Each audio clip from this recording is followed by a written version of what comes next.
शंकराचार्य के हिसाब से ये जो दुनिया हमारी है, ये भी एक तरह का सिमुलेशन है। अंतर सिर्फ इतना है कि हम कैरेक्टर हैं और उस वीडियो गेम का रिमोट किसी और के हाथ में है।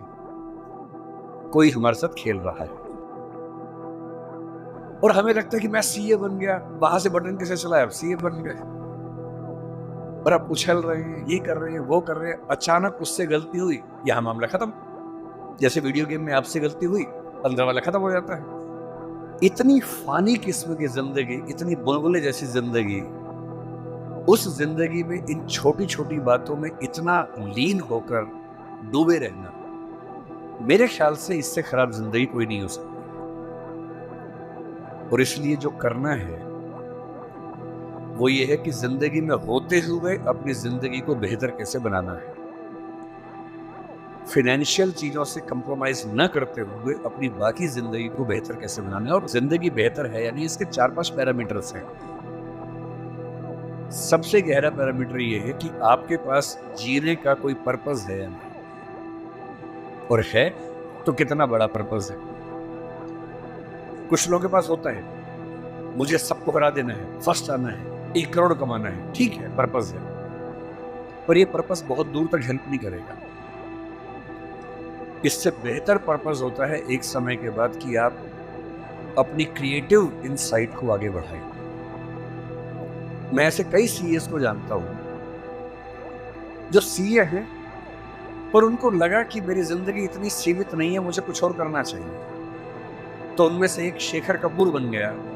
उसने मिस्टर इंडिया फिल्म बनाई, बैंडिट क्वीन बनाई, कितना कमाल किया। एलिजाबेथ फिल्म बॉलीवुड में बनाई। वो चार्टर्ड अकाउंटेंट है और उसको एक दिन समझ में आ गया कि मेरा सीए वाले काम से ना जिंदगी कमाल की नहीं हो पाएगी। ठीक है, मैं कुछ कर लूंगा, लेकिन वैसी नहीं हो पाएगी जैसे मैं चाहता हूं।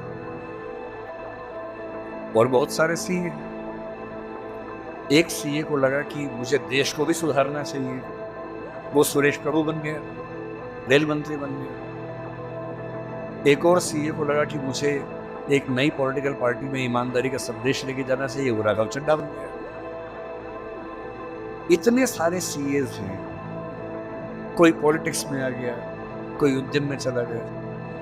एक सीए बाहर से पढ़ के आया, उसको लगा मुझे तो मीडिया की दुनिया को रेगुलेट करना है, अच्छा बनाना है।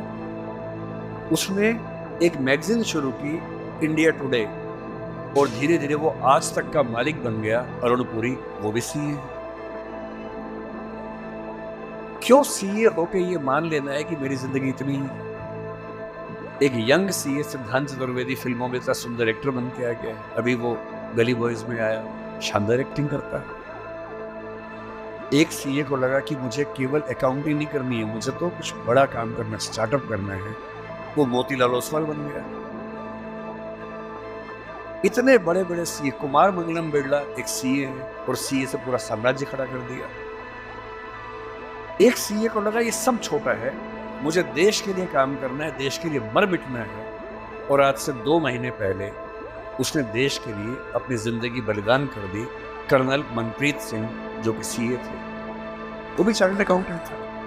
मेरी पहली आपसे गुजारिश ये है कि सीए बनने के बाद अपनी क्रिएटिव इंस्टिंक्ट को मरने मत दीजिए।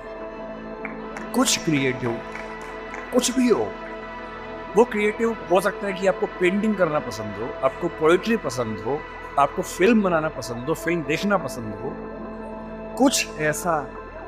क्योंकि जो क्रिएटिव नहीं है, कई थिंकर्स कहते हैं कि जानवरों के पास भी 5 सेंसेस होती हैं, मतलब सबके पास नहीं, लेकिन जैसे गधे के पास है, गाय के पास है, इसके पास है, 5 सेंसेस है, हमारे पास 5 सेंसेस है।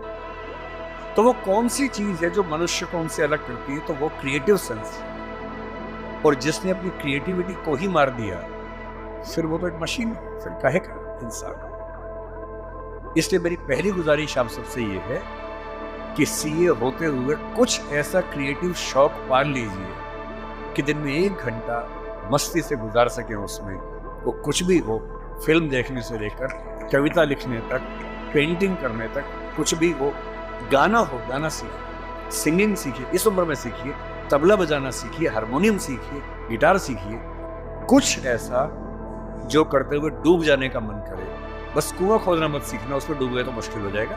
बाकी कुछ भी जिसमें आपको मजा आता हो सीखिए। दूसरा, एक ऐसा पर्पस जीवन में रखा, बेशक इतना सा पर्पस हो, जैसे आपके लिए सबसे आसान क्या है, अपने आसपास 2 4 5 लोगों को सिर्फ इतना समझा दीजिए कि फाइनेंशियल विजडम जीवन में कैसे काम करती है, अपने पैसे का इस्तेमाल कैसे करना है, पैसा कमा के कैसे सेव करना है, कैसे इन्वेस्ट करना है, क्योंकि उस मामले में आपका मुकाबला कोई कर नहीं पाएगा।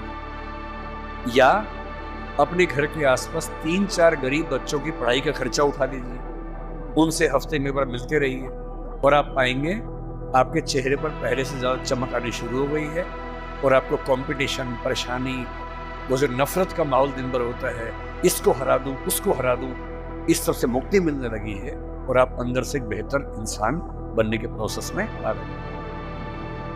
तीसरी बात, आप कितने भी सफल हो, यदि आपके जीवन में कुछ खास रिश्ते ऐसे नहीं हैं, जिन रिश्तों के साथ, चाहे वो प्रेम का हो, विवाह का हो, भाई का हो, बहन का हो, दोस्त का हो, जिनके साथ आप अपने मन की हर बात खुल के कर लेते हैं, तो आपका फाइनेंशियल अकाउंट चाहे कुछ भी हो, दरअसल आप एक दिवालिया इंसान है, बैंकरप्ट इंसान है। आपके अकाउंट में कितने जीरो हैं वो काम नहीं आएगा, आपकी जिंदगी का जीरो बहुत बड़ा है। इंसान को इंसान बने रहने के लिए कम से कम 2-3 ऐसे रिश्ते चाहिए होते हैं जहां वो पूरी तरह से सहज होकर रह सके, जहां उसको पर्दा न लगाना पड़े। हम सब दिन भर पर्दे लगाते रहते हैं, खुद को ढकने में लगे रहते हैं। जब भी किसी से बात करते हैं, खुद को छिपाते ज्यादा हैं, सामने कम लाते हैं, क्योंकि समाज का उसूल ऐसा होता है। कोई तो ऐसी जगह हो, कोई तो ऐसा इंसान हो जहां आपको पर्दे की जरूरत ना हो, आप खुल के अपने मन की बात, हर बात कह सकें। इसलिए मैं अपने जो काउंटर पार्ट से, चाहे वो सिविल सर्वेंट हो, चाहे आप सीए हैं, मैं अक्सर कहता हूँ कि जिंदगी की बैलेंस शीट में पैसे के साथ साथ creativity, emotional satisfaction, personal space का मतलब ये होता है कि आपका जीवन बहुत सारे लोगों का है, आपके परिवार का है, आपकी कंपनी का है, आपके क्लाइंट का है, सबका है। और अक्सर आप देखेंगे कि आपका जीवन सिर्फ आपका नहीं है, बाकी सबका है। दिन भर ऑफिस में रहे, 24 घंटे मिलते हैं, 8 सोने में गुजर गए, 1-2 घंटे तैयार व्यार होने में चले गए 10। आपकी जॉब कम से कम 8-10 घंटे कम से कम लेती होगी, सीए की जॉब तो बड़ी मुश्किल है, 20 घंटे हो गए। घर पहुंचे, परिवार ने कहा कि हमारा टाइम, पति या पत्नी ने कहा मेरा टाइम, बच्चों ने कहा मेरा टाइम, उनको दिया, सब हो गया, अपने लिए कुछ नहीं बचा। और इसी जद्दोजहद पर एक शायर ने, कृष्ण बिहारी नूर ने, कितनी सुंदर बात लिखी, वो सुन के हिल जाएंगे आप। लगता है कि हम सबकी जिंदगी का स्कैन, एक्सरे निकाल दिया हो। उसने कहा, इतने हिस्सों में बट गया हूं मैं, कंपनी, क्लाइंट, परिवार, बच्चे, स्कूल, ये सारा ठिकाना, इतने हिस्सों में बट गया हूं मैं, मेरे हिस्से में कुछ बचा ही नहीं। जिंदगी से बड़ी सजा ही नहीं, और जुर्म है क्या पता ही नहीं। तो जब जिंदगी के अपने हिस्से आप बांट रहे हो सबके लिए, हो सके, मैं तो करता हूं रोज, हो सके तो रोज कम से कम आधा या 1 घंटा सिर्फ अपने लिए रखना है, जिसको मी टाइम कहते हैं आजकल। वो मी टाइम कैसे आ सकता है? उसका एक आसान तरीका ये है कि जब आप घर से ऑफिस से घर जाएं, अगर खुद ड्राइव करते हैं, वो मी टाइम हो सकता है। उसमें फ़ोन को ऑफ कर दीजिए, अपने आप से बात करते हुए चलिए, अपने आप से सवाल, अपने आप से जवाब, अपने आप से ठहाका मार रहे हैं, कुछ सोच रहे हैं, उधेड़-बुन में हैं। अगर वो नहीं मिलता टाइम, तो घर पे या ऑफिस में कुछ आधा घंटा निकालिए, कागज पेन लेके बैठिए, कुछ पॉइंट्स नोट कीजिए, और रोज सोचिए कि आज का दिन मेरी जिंदगी को किस तरह से कंट्रीब्यूट करता है, अगर करता है या नहीं करता।